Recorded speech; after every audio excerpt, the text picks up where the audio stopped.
Bonjour, je vais vous expliquer QuizScan, la nouvelle version. Donc, si vous allez dans le tutoriel, donc on vous explique, hein, alors le but c'est vraiment d'imprimer des grilles de réponses et qu'elles soient corrigées par le logiciel. Donc là vous avez deux fichiers d'exemple, donc je vais en télécharger un. Hop là. Vous avez donc dedans, c'est un DS que j'ai déjà donné, donc vous avez les copies, le fichier PDF avec les copies. Voilà, que j'ai ramassé, j'ai scanné, la liste des étudiants et la liste des solutions. Donc une fois que vous avez ça, vous pouvez vous inscrire ou vous connecter avec Google, hein, si vous voulez, si vous avez un compte Google. Et donc moi je suis déjà inscrit. Donc je vais créer un nouveau quiz. Alors, avant de le créer, on va quand même regarder. Donc là j'ai 50 questions. Les étudiants ils doivent inscrire leur numéro. Donc il y a 5 chiffres par numéro. Puis ils écrivent leur nom et leur prénom ici. Donc, on dit 50 questions. Ici, on va mettre du management. Voilà. Et on avait dit que le code étudiant était sur 5 chiffres. Je crée quiz. Donc là, vous êtes sur le quiz numéro 31 où vous pourrez effectivement faire la correction. Donc au début, il faut charger ce fichier PDF. Vous voyez, il y a des marques, hein, qui permettent de... C'est des repères qui permettent de trouver la position des cases. Donc, vous imprimez ce fichier, vous le distribuez aux étudiants. Ensuite, là, vous avez le fichier des solutions, le fichier des étudiants et des solutions. Je l'ai ici, mais moi, je l'ai déjà rempli. Donc, vous avez le nom et le prénom de vos étudiants avec le numéro qu'ils doivent... Ça, c'est le numéro qu'ils doivent saisir sur la feuille. Sur la copie, Taras, il met le numéro 1. Donc, je pense que si je vais là, je vais sur la première copie... Voilà, Taras, il a bien coché 001. Bon, s'il avait coché que le 1 ici ou que le 1 ici, ça marchait aussi. Voilà. Donc, on va aller sur Solutions. Le fichier Excel des solutions, il est là. Je vais vous le montrer également. Donc là, vous avez le numéro de la question et la réponse attendue. Donc on y va. Solution Excel, j'ai mes solutions. Les étudiants, je vais uploader les étudiants, la liste. C'est le fichier Excel qu'on lit. Après, le barème, il y a plusieurs types de barèmes.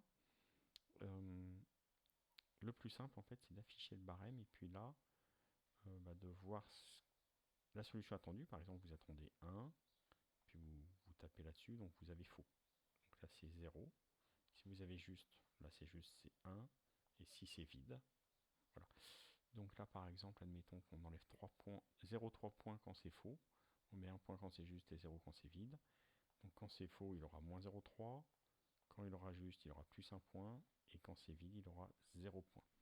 Voilà. Vous pouvez faire vos propres barèmes en fonction de tous les cas, toutes les possibilités. Donc, voilà. Je ferai peut-être une vidéo spéciale sur les barèmes. Tout à l'heure, j'ai saisi les étudiants. Regardez, si on va dans configuration, il y avait un petit fichier là, un bouton qu'on n'avait pas vu. C'est le fichier avec la grille de la grille avec les étudiants. Donc là, regardez, hop, là on n'a plus que à distribuer, à imprimer, puis à distribuer à chaque étudiant, évidemment au bon, sa feuille. Comme ça, il n'a pas à remplir l'entête. Bien. Moi, ce que je fais en général, c'est que j'imprime simplement la grille et les étudiants, ils mettent leur nom et leur numéro, mais parce qu'ils savent faire. Après, on va envoyer quand même le fichier scanné. Donc, le fichier scanné, c'est celui-là. Je l'envoie, je clique là, et puis là, il est envoyé sur le serveur. Voilà. Alors, pendant que ça charge, voilà, moi je ne fais rien avec les noms et les prénoms des étudiants. De toute façon, j'ai rien à faire avec. Et puis ni avec vos mails, hein. Le but, c'est vraiment d'aider les collègues. Donc, une fois qu'on a fait ça, donc j'ai envoyé un fichier avec 22 copies de la première à la 22. Donc, je vais voir les copies. Évidemment, j'ai 21 étudiants. Pourquoi? Parce que la première copie, on l'avait vu, c'était la liste de mes étudiants. En fait, ils signent, ils émargent. Donc, effectivement, ça a reconnu un peu n'importe quoi puisque c'est pas une copie. Donc je vais retourner sur la copie, je vais la supprimer celle-là, je vais l'effacer. Voilà, elle a été supprimée, donc je me retrouve avec 21 étudiants, de la copie numéro 2 à la copie 22, 21 copies, 21 étudiants, donc c'est plutôt pas mal. Je vais regarder s'il y a des doublons, s'il y a deux étudiants qui ont mis les mêmes numéros. S'il y a des copies anonymes, il n'y en a pas. Et s'il y a des copies avec doute. Ah, là, il y a Victorien, il y a un doute. Donc on va aller voir. Regardez là. Le 10, c'est en jaune. Effectivement, il a dû mettre du typex et puis recopier. Donc mon logiciel, il a vu qu'il y avait quelque chose. Donc hop, celle-là, il n'y en a pas d'autres, des doutes. Donc on note le doute. Voilà, j'ai cliqué dessus. Et donc maintenant, quand je reviens sur les doutes, il n'y en a plus. Voilà, et puis là d'ailleurs, il n'y a plus de doute nulle part. Il n'y a plus de numéro de doute. Voilà, et bien maintenant on va aller directement voir les notes. Donc pour les notes, on va récupérer les notes des étudiants. Voilà, donc là vous avez les notes des étudiants en nombre et puis en texte si vous voulez. Là regardez, j'ai rajouté ça simplement parce que c'est pratique. Si on veut la note sur 10, on met la note sur 10 et ça fait, bon c'est pas compliqué mais ouais, ça convertit cette note, ou on peut mettre sur 15 hein, si vous voulez, hop c'est marrant. Et voilà, très bien. Qu'est-ce qu'on peut avoir d'autre? Si vous avez des absents, vous pouvez avoir la note sans les absents. Là, c'est tous les étudiants que vous avez saisis. Là, c'est juste les. Voilà. Là, c'est les résultats statistiques. Alors, ça, c'est important. Pourquoi? Alors, là, on a les questions, les corrections, et puis toutes les réponses de tous les étudiants. Voilà, alors ça, vous pouvez le récupérer si vous voulez voir. Par exemple, regardez. Et j'ai mis un point d'interrogation quand le taux de réussite est vraiment bas. Regardez, la question 24, tous les étudiants ont coché C. A priori, moi j'attendais D. Bon, on va supposer que mes étudiants ne se sont pas trompés et que c'est moi qui ai fait une erreur au niveau de la correction. Donc la question 24, je vais mettre C à la place de D. J'y vais. Pour l'instant, j'ai 14,59 de moyenne. Je vais dans la solution. 24, je mets C à la place de D.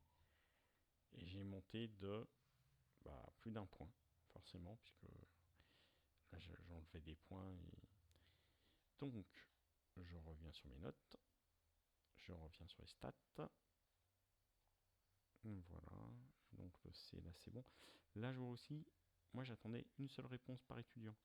Et là, regardez, il y a Léo et Terry. Ils ont mis plusieurs réponses. Donc, je vais aller voir leur copie. Faisons les choses bien. Donc, Léo, il est là. Je vais voir sa copie.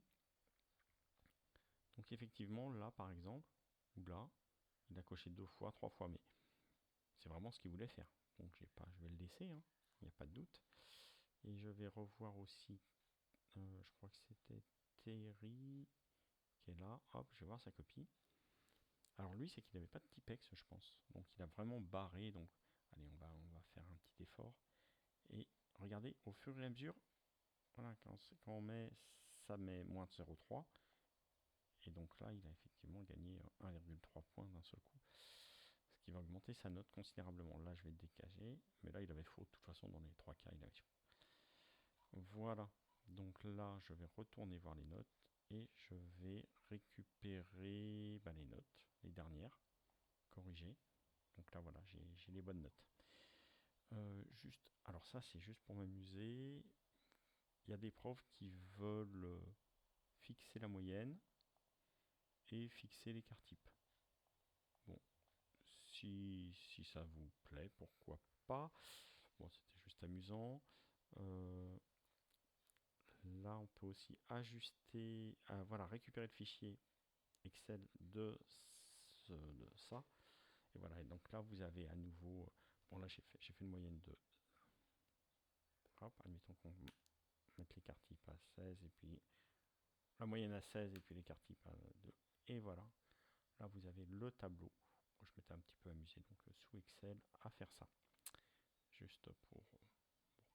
Bon, je pense pas que ce soit utilisé par beaucoup de monde, mais bon, c'était amusant. Voilà, j'espère que ce logiciel vous sera utile et qui vous permettra de corriger plein de copies. Bonne chance!